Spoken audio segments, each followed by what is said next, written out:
The postal ballot saw 66% vote in favor and 34% against the Grand Coalition, SPD Treasurer Dietmar Nietan announced Sunday.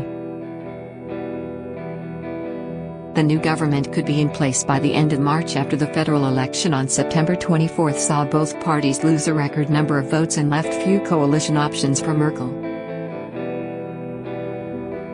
Merkel has led Europe's largest economy since 2005. If she finishes her fourth term, she will have been in power for 16 years, equaling Helmut Kohl as the country's longest-serving chancellor. More than 460,000 SPD members were eligible to vote on the coalition deal reached by the two parties last month. Germany's September 2017 election was supposed to be an easy victory for Merkel's CDU, and she was expected to cruise to her fourth term in office as chancellor.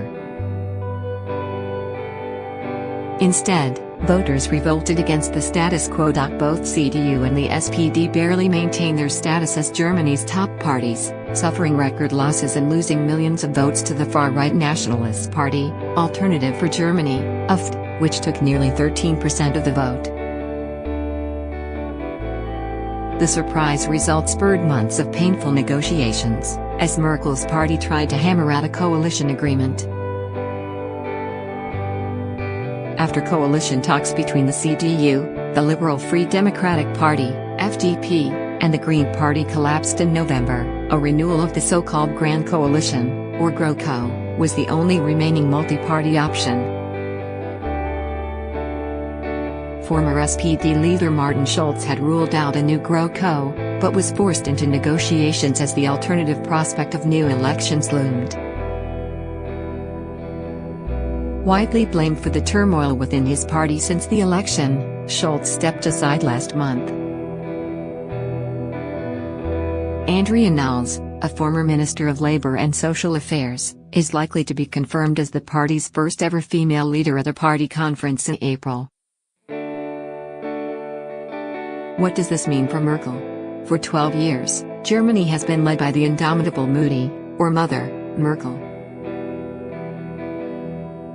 Under her leadership, the CDU has been seen as a Europe-wide emblem for liberal-minded conservatism that refuses to collaborate with the xenophobic far-right, in stark contrast to Austria's Christian Democrats. More than 1 million refugees entered Germany in 2015 as a result of Merkel's open-door migration policy, sparking a heated national debate about immigration and integration in the country. In October, Merkel agreed to aim for a limit on Germany's refugee intake, marking a significant retreat from her previous rejection of a cap.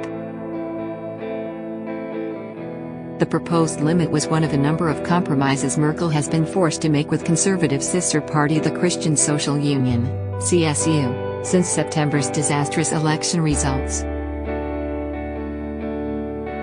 While Mutti will be breathing a sigh of relief after Sunday's vote, she still faces many more challenges, not least of which is divvying up ministerial portfolios with her new coalition partners. Ministry positions will be announced in the next few weeks. The coalition deal means the far-right is now the lead opposition party in parliament. The IFT was founded in 2013 and its virulently anti-immigration platform proved popular with voters in the September election. The party surged into third place in the election, the first time in decades that a far-right, openly nationalist party had won seats in Germany's federal parliament.